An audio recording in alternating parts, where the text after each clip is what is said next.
Patient আপনার কি হয়? সে আমার হাজবেন্ড। আর ফিমেল পেশেন্ট আপনার কি হয়? ওয়াইফ। তোমার কাজ সংসার করা, সংসারের মধ্যেই থাকো। ডিটেকটিভ বলতে আইছো না। আর মান, তুমি যতটুকু স্মার্ট আছো ততটুকুই থাকো। আপনার হাজবেন্ডকে আমরা বাঁচাতে পারলাম না। যার কথা শুনতে চাচ্ছ সে মারা গেছে।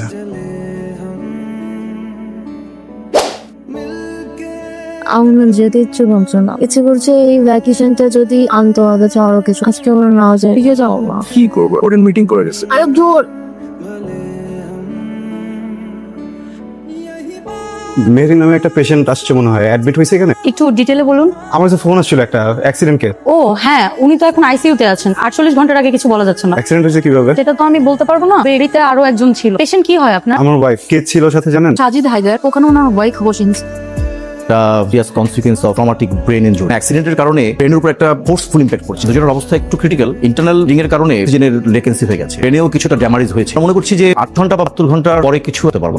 পেশেন্ট আপনার কি হয়? সে আমার হাজবেন্ড। ফিমেল পেশেন্ট আপনার কি হয়? ওয়াইফ। তো আপনারা এগুলো পরিচিত, আমি ফ্যামিলি ফ্রেন্ডস। জি, ফ্যামিলি ফ্রেন্ডস। চাই বাকি আপডেট আপনাদেরকে ডিউটি ডাক্তারি দিয়ে দিবে।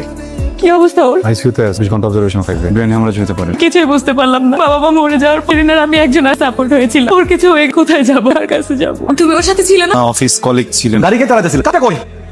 আইসিইউতে মালিয়ারিনে চলে গেল। প্রেগন্যান্সি লাস্ট স্টেজ, মানে স্ট্রেস নেবার কথা। আমিও সেটা চিন্তা করতেছি। এখানে তো আমাদের কেউ নাই। তুমি কি একবার সামলাতে পারবা? একটা না একটা কিছু হবে। আপনি কি জানতেন ওয়াইফ যেখানে ছিল? সরি, ওয়াইফ যেখানে ছিল আপনি জানতেন? অফিসিয়াল মিটিং এ বাইরে যাবে জানতাম, কার সাথে যাবে এটা জানতাম না। আপনি জানতেন? সাজিদ তো কখনো আমাকে জানানোর প্রয়োজন বোধই করেনি। হ্যাঁ, জানতাম যে আসলে যোগাযোগ হবে, যোগাযোগটা ওর ইচ্ছায় হবে। মেহেদিন সুলতান আপনার ওয়াইফ? সাজিদ হায়দার হাজবেন্ড। আচ্ছা, ওনারা কি কোনো অফিসিয়াল ট্যুরে এসেছিলেন? জি। অফিসিয়াল ট্যুরে নাকি ঘুরতে যাওয়া জানি না, কিন্তু অ্যাক্সিডেন্টের সময় একসাথে ছিল, এটুকু জানতে পেরেছি। আচ্ছা, বুঝতে পেরেছি। এখানে ওনাদের পার্সোনাল জিনিসপত্র আছে। এটা আপনার আর এটা আপনার। Excuse me, sorry. কি খাবেন একটু বললে? খাবো। সারাদিন তো মনে হয় কিছু খাননি। হালকা পাতলা কিছু খেলে ভালো লাগবে। ভালো লাগার মতো তো কোনো কিছু ইট হয়নি। আপনি কিছু মনে রাখো, এত কিন্তু একটু দেখতে পারি কি?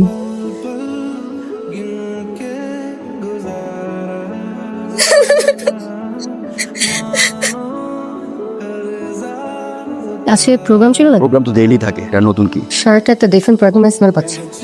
সিগারেটের গন্ধ থাকতে, থামের গন্ধ থাকতে পারে। দিলে 100 মানুষের সাথে দেখা করতে, তাদের সাথে উঠা বসা করতে বিভিন্ন ধরনের গন্ধই পারে। কোয়ার্ডের সদস্য সদস্য কিছু মিনার বাই করতেছো। আমার কাজ সংসার কর, সংসারের মধ্যেই থাকো।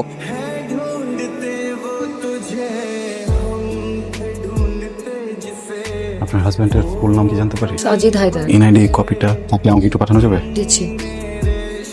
সাজিদ, এবার ছাড়ো তো, ভালো লাগতেছে। আমাকে রেডি হইতে দাও। I am always ready. Sajid, তুমি কি করছো এগুলো? ভিডিও কেন করতেছো? আমার অসুস্থ লাগছে। ভিডিও বন্ধ করো। তোমার ফোনে পাসওয়ার্ডটা বলো। পাসওয়ার্ড দখলে দেখি। সমস্যা মুখে বলো। ফোন করবা? দেখলি আমি কাউকে ফোন করার জন্য হাতে নেইনি। ছাড়া হাজবেন্ডের মোবাইল প্রতি মাসে একবার করে হলো চেক করা উচিত, হলে সংসার ভালো থাকে। প্রাইভেসি? হাজবেন্ড ওয়াইফের মধ্যে কিসের প্রাইভেসি? ওকে পয়েন্ট। ওয়াইফ যদি মাসে একবার হাজবেন্ড চেক করতে, সেই হিসেবে হাজবেন্ডও তো অ্যাটলিস্ট মাসে ওয়াইফের ফোন একবার চেক করতে পারে। আর man, don't try to be over smart. যতটুকু স্মার্ট আছে ততটুকুই থাকো, থেকে বেশি হইতে হবে না। ভনিতা না করে পড়টা বলো। মেহেরিন, পাসওয়ার্ড। আরে বাবা, এটাই আমার পাসওয়ার্ড। তুমি এত কিউট কেন? মেহেরিন, আমি আসলে বুঝি না আমার কি করা উচিত। তোমার বাঁচার জন্য ওয়া করা, ওটাকে মরার জন্য মরে গেলে অবশ্য ভালো, ঘৃণাটা আর করতে হবে না। যেন এই পৃথিবীতে সে মানুষকে ঘৃণা করা থেকে কঠিন একটা অবস্থায় ফেলছে। আমার ভালোবাসতে পারতেছি না, ঘৃণা করতে পারতেছি। আমি কি করিনি তোমার জন্য? মেহেরিন, আমি কি তোমাকে কম ভালোবাসি? কখনো তোমাকে কম সম্মান করছি? কখনো তোমাকে চিট করছি? কিন্তু তোমাকে সবসময় অনেক ভালোবাসি। যে তোমাকে ছুঁয়ে বলতেছি, আমি তোমাকে সবসময় অনেক ভালোবাসি, অনেক ভালোবাসছি। কখনো চিন্তাও করে পরিস্থিতির সম্মুখীন হব। কেউ তো এরকম পরিস্থিতি নিয়ে চিন্তা করে না, বেশি শিকার হতে হয়েছে। আমাদের অবস্থাটা একবার দেখেন। গোপন কথাটা গোপন করতে পারতেছি না, আবার মন খুলেও কিছু বলতে পারছি, আমার সাথে শেয়ার করতে পারতেছি। আমি কিন্তু ব্যাপারটা অন্যভাবে দেখি। কিরকম? মাত্র আপনার সাথে আমি আমার মনের কথা শেয়ার করতে পারতেছি। অসুস্থ হয়ে শুয়ে আছে, তার বাবা মাকে এখনো জানতে পারিনি। কি বলবো এখনো ওইটাই ঠিক করতে পারিনি। আমরা শুরু করলাম, আত্মীয় স্বজন আসা শুরু করলাম, 1000টা প্রশ্ন করবে। আমি তো আপনার মতো মিথ্যা কথা বানাই বলতে পারি। সারা জীবন সত্য বলে গেলাম, অন্য একজনের সত্য ঢাকার জন্য মিথ্যা। কখনো ভাবিই না এমন দিন আসবে। আচ্ছা, আপনি বলেন তো, আমি মুখ ফুটে আসলে তাহলে কি বলবো? আমার ওয়াইফ বলার মতো কি করবে যেটা বলবো? হ্যাঁ বলেন তো একটা কথা। 11 জুন আপনার ওয়াইফ কি অফিসিয়ালে বাইরে গিয়েছিল? না, ইনফ্যাক্ট আমিই ছিলাম না, বাড়ি গেছিলাম 3 দিনের জন্য। আমার শরীর অনেক খারাপ ছিল তো, 10, 11, 12 এই 3 দিন ও বাসায় ছিল। বাসায় রেখে থাকেন? বাসায় আমি থাকি, ওয়াইফ থাকে। ওর তো মা বাবা নাই, মা বাবা বাড়িতেই থাকেন। মেয়ের আছে, ও সকালে আসে, আপুর আগে চলে যায়। কি আসতেছেন কেন? তাহলে 2 দিন হতো কাজী আপনার বাসায় এসে। একদিন খুব রাতে সেরে আরেকদিন বলবেন। সামিয়া প্লিজ, আমার মুড নাই। তোমার তো কখনোই মুখ থাকে না। তোমাকে কতবার সিগারেট ধরাবা না? আমার বেডরুম, আমি সিগারেট ধরাই না কি করে সেটা আমার ব্যাপার। এক্সকিউজ মি, বেডরুমটা তোমার একার না, এটা আমার বেডরুম। আমি তোমাকে এতবার বলছি যে আমার প্রবলেম হয়, তোমার বেডরুমে কেন জ্বালাতে হবে? কারণ তোমার মুড, আমার ঘুমের মুডটা তো নষ্ট করে। আমি সারা দিন কাজ করে আর পরে এসে কি তোমার পিছনে বসে থাকবো? আমি কি একটা সুইচ অন অফ করলে আর অন হয়ে গেল? সাজিদ, আমরা হাজবেন্ড ওয়াইফ, চাহিদা থাকতে পারে না? হ্যাঁ, একটা রিলেশনশিপে স্পর্শটা অনেক গুরুত্বপূর্ণ, আমাকে বুঝাতে হবে। আরে তো সারাক্ষণ চিৎকার হয়েছে কি তোমার? এখন তো ছুঁয়েও দেখো না। হ্যাঁ, চিপকা থাকতাম তখন, নতুন নতুন সবাই চিপকায় থাকে, আমাদের মধ্যে একটা কেমিস্ট্রি ছিল। এখন না, আমি তোমাকে করি না, কি করবো এখন আমি? একটা রিলেশনশিপে কি অ্যাট্রাকশনই সবকিছু না? ফিলিংস, ভালোবাসা বলতে কিছু না। না নাই।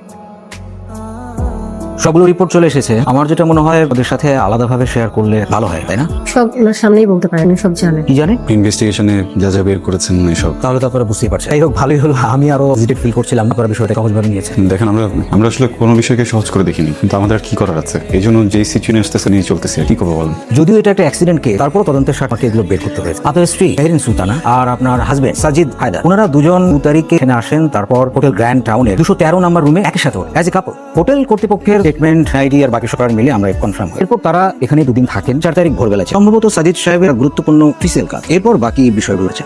অ্যাক্সিডেন্টের কারণটা কি? মানে গাড়ি কন্ট্রোল হারিয়ে ফেলে, কন্ট্রোল করার মতো অবস্থায় ছিল। মেহেরিন রাঙ্ক। জি, ডোপ টেস্টে ওনার ব্লাডে অতিরিক্ত অ্যালকোহল পাওয়া গিয়েছে।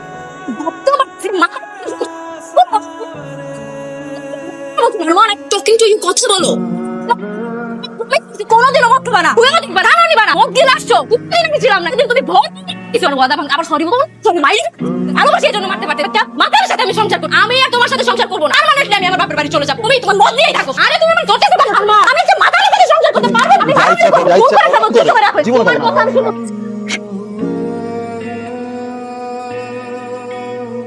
কি ব্যাপার এত রাতে? সরি, ডিস্টার্ব করলাম। ঘুমাচ্ছিলেন? না না, আমি ভাবলাম কোনো ঝামেলা আছে নাকি। ঝামেলার কি হলো? তো হয়ে গেছে। আসলে আমার ঘুম আসতেছে না। কফি খাবেন? ফিফিল তো আরো ঘুম আসবে না। ঘুম তো এমনিতেও আসবে না, কফিটা খেলে অ্যাটলিস্ট মাথা ব্যথাটা একটু কমতো। আপনারও মাথা ব্যথা?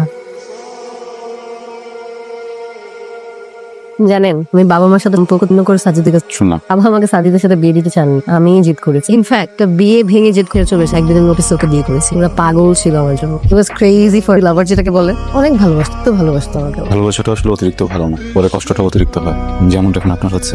হয়তো আমি না বিশ্বাসই করতে পারছি না যদি এমন একটা কাজ করতে পারে। কদিন ধরে নিজের দিয়েই যাচ্ছে যে মানুষ পরিবর্তনশীল। যেটা হয়তো ব্যতিক্রম কিছু না, ও হয়তো চেঞ্জ হয়ে গেছে। যে চেঞ্জ হলো, আমি তো চেঞ্জ হইনি। আমার অ্যারেঞ্জ ম্যারেজ। ব্যবসা করতাম তো, এই অন এন্ড অফ ব্যবসা হতো, আবার কখনো হতো না। মা বাবা মেহরিনকে পছন্দ করে নিয়ে আসতে বিয়ে দিলেন। বিয়ের পর অবশ্য ব্যবসাটা ভালোই, মেহরিনও এটা জব করতো, সব মিলে ভালোই ছিলাম। প্রবলেম হলো, আমি তো খুব সাধারণ মানুষ। অসাধারণ বলে আমার ভিতরে একটু নাই। ভালোবাসি, অনেক ভালোবাসলেও ঘটানো বলা হয় না, এক্সপ্রেসিভ না। কিন্তু কেউ যদি ঠিকমতো আমার চোখে তাকায়, আমার ফিলিংস গুলো বুঝতে পারবে। আমার আবেগ, মেহরিনের প্রতি আমার ভালোবাসা, এগুলো সবকিছু বোঝা যায়। এখনো ভালোবাসেন?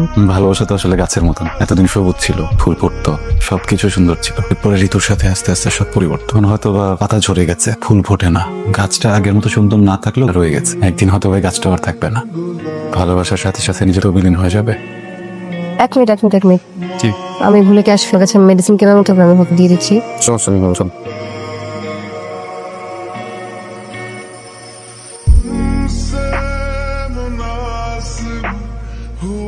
আপনাকে আজকে অনেক ফ্রেশ লাগছে। তাই? কি করলেন ঢাকায়? ঘুমিয়েছি, টাকা পয়সার ব্যবস্থা করে আসলাম। আপনি কি কর্মবিষ করেন? কর্মফল ওরা দুজন ওদের কর্মের শাস্তি ভোগ করছে। এখন বাঁচবে কি বাঁচবে না জানি না, তো বেঁচে থেকেও বা কি করবে? আপনার ওয়াইফ মারা গেলে আপনি খুশি হবেন? এটা কি সম্ভব? আমি তোর খারাপ চাইতে পারি, কিন্তু এটাও সত্য, ওর প্রতি এখন আর কোনো অ্যাট্রাকশন কাজ করে না। আমার প্রতি করে? আমি একটা সিদ্ধান্ত নিয়েছি। সাজিদের অপরাধ শোধ না পর্যন্ত আমি শান্তি পাচ্ছি না। কিভাবে নিবেন রিভেঞ্জ?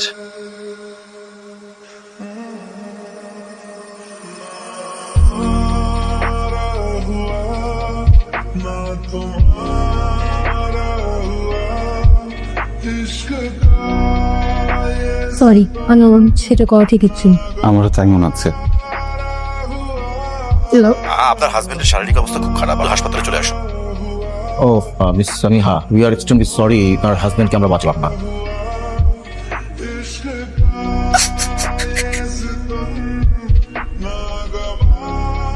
হ্যালো ভাই, লাশের গাড়ির কথা কি আপনি বলছিলেন? হ্যাঁ। লাশ কি হয় আপনার? এক্সকিউজ মি, আপনার ওয়াইফের সেন্স ফিরেছে, চাইলে দেখা করতে পারেন। কিছু বলতে চাও? যার কথা শুনতে চাচ্ছ সে মারা গেছে, কান্না পাচ্ছে, সমস্যা নেই। মেহরিন সেদিন খুব চাচ্ছিল যেন তাকে যেতে না দিই, কিন্তু ধরে রাখার ভালোবাসা আর অবশিষ্ট ছিল না।